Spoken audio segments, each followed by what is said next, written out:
Welcome to this session on cost volume profit analysis, also known as break-even analysis. In this topic, we'll explore how costs, production volume, and profits are interconnected, and how managers can use this relationship to make informed financial decisions. Overview of CVP analysis. Cost volume profit analysis, or CVP, is a key management tool used to understand how changes in cost and sales volume affect profitability. It's often used to determine product pricing or to decide whether to introduce or discontinue a product line. This technique focuses on the relationship between three core factors: cost, volume, and profit, and helps managers predict how each one influences the others. CVP analysis objectives. The CVP technique is built on the concept of the contribution margin and has two main objectives.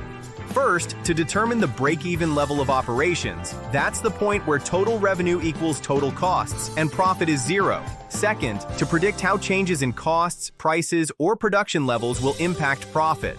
In short, CVP analysis helps businesses plan for profitability and avoid losses. Break-even point and application. The break-even point is where total revenue and total costs are exactly the same, meaning the business is neither making a profit nor a loss. At this point, all fixed and variable costs are covered.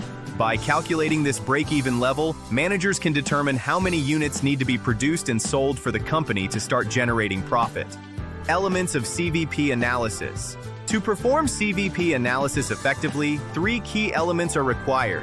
First, costs, both fixed and variable. Second, the selling price of the product or service. And third, the contribution margin. Purpose and objectives, fixed and variable costs. Let's look at the two types of costs involved. Fixed costs remain constant regardless of production volume. For example, rent, insurance, and equipment rates. These costs don't change even when activity levels rise or fall. Variable costs, on the other hand, fluctuate depending on production activity. Examples include materials, packaging, and electricity. Understanding these cost types helps determine how total costs behave at different production levels.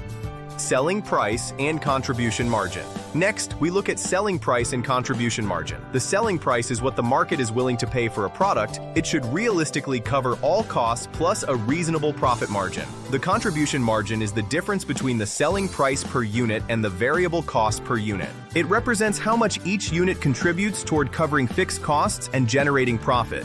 The higher the contribution margin, the fewer units a company needs to sell to break even.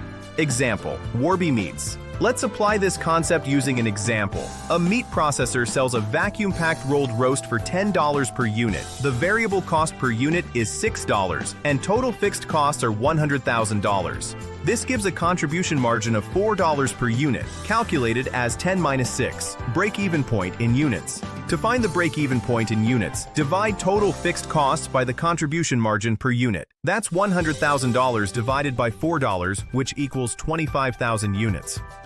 This means the company must sell 25,000 units to cover all costs and begin earning a profit.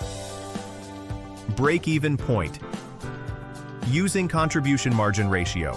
The break-even point can also be calculated in dollars using the contribution margin ratio. This ratio is found by dividing the contribution margin per unit by the sales price per unit. In this example, that's 4 divided by 10, or 40%. To find the break-even sales figure, divide total fixed costs by the contribution margin ratio. That's 100,000 divided by 0.4, which equals $250,000. So the company must achieve sales of $250,000 to break even. Thank you for completing this session on cost volume profit analysis. You've learned how CVP helps managers understand cost relationships, determine the break-even point, and make data-driven pricing and production decisions. In the next section, we'll explore ratio analysis, another powerful tool for assessing business performance.